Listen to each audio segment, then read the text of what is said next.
Terkadang hal buruk terjadi tanpa alasan yang baik. Tetapi kita dapat yakin bahwa Tuhan mampu menghadirkan yang baik dari hal buruk sekalipun. Dan lihatlah setiap hal baik itu dalam pandangan firman Tuhan. Kita berdoa. Damai sejahtera Allah yang melampaui segala akal kiranya memelihara hati dan pikiran kamu sekalian di dalam nama Tuhan Yesus Kristus. Amin. Jemaat Tuhan, renungan harian HKBP Resort Sutoyo, Kamis 14 Juli 2022, tertulis di Zakaria 10 ayat 2 demikian dikatakan. Sebab apa yang dikatakan oleh terafim adalah jahat, dan yang dilihat oleh juru-juru tenung adalah dusta. Dan mimpi-mimpi yang disebutkan mereka adalah hampa, serta hiburan yang diberikan mereka adalah kesia-siaan. Oleh sebab itu, bangsa itu berkeliaran seperti kawan domba dan menderita sengsara sebab tidak ada gembala.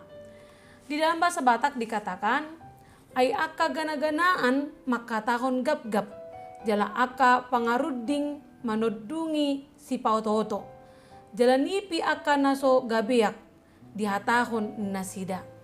Alogo sabingdo apul-apul sian nasida. Dibaini liludo nasida. Songon parduaan biru-biru. Tarjepol nasida ala soadong si parmahan. Demikianlah firman Tuhan.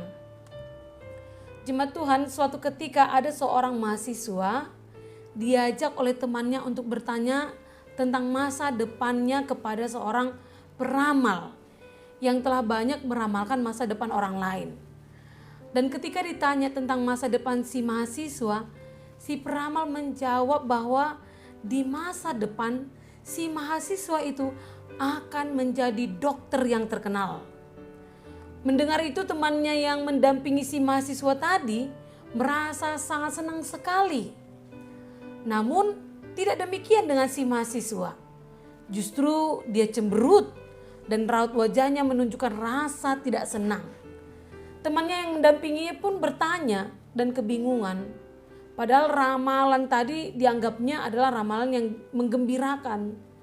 Lalu ia tanya ke mahasiswa itu, "Kenapa kok muka kamu begitu? Kok kamu murung? Kamu cemberut?"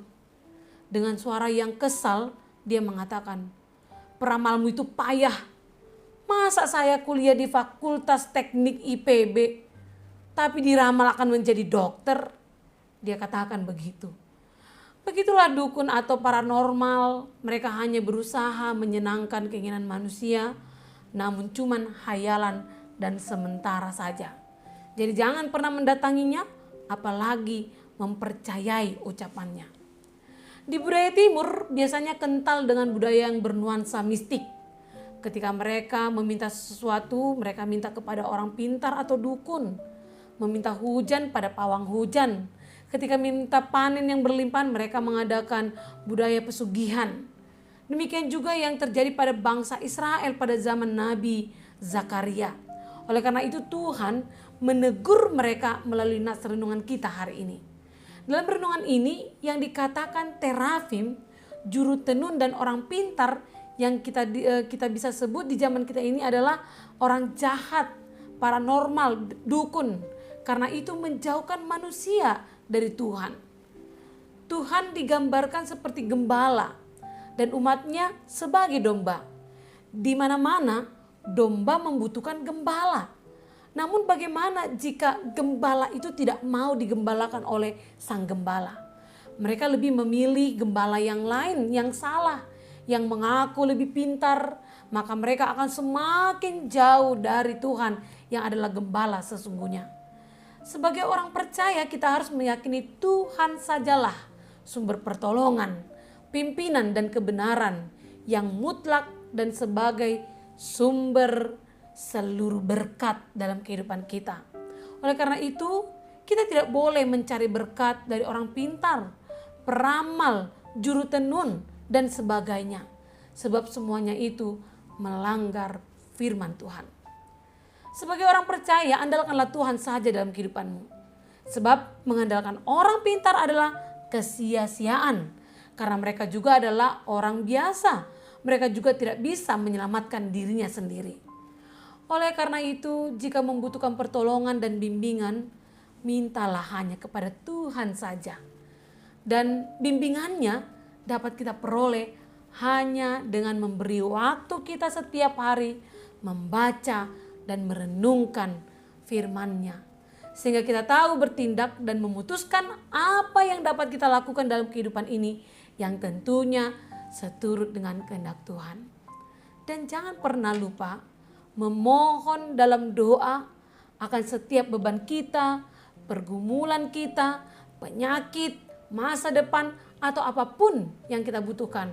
Karena hanya Dialah sumber segala berkat, sumber segala jawaban, dan sumber segala rahmat yang menjawab setiap doa kita. Amin, kita berdoa. Tuhan, terima kasih untuk firman yang Engkau taburkan bagi kami yang meneguhkan iman kami agar tetap mengandalkan Engkau saja dalam kehidupan kami. Kuatkan iman kami Tuhan agar tidak berpaling dari-Mu dan mencari serta percaya kepada kuasa dunia yang menyesatkan dan yang menjauhkan kami dari besar kasih-Mu. Biarlah terang Roh Kudus-Mu menyertai perjalanan hidup kami agar kami tetap setia pada-Mu saja, terlebih ketika kami menghadapi berbagai beban kehidupan ini. Karena hanya Engkaulah Allah yang layak disembah. Terima kasih Tuhan. Amin. Jemaat Tuhan, selamat mengandalkan Tuhan dalam setiap aktivitas Anda hari ini. Salam sehat, Tuhan memberkati.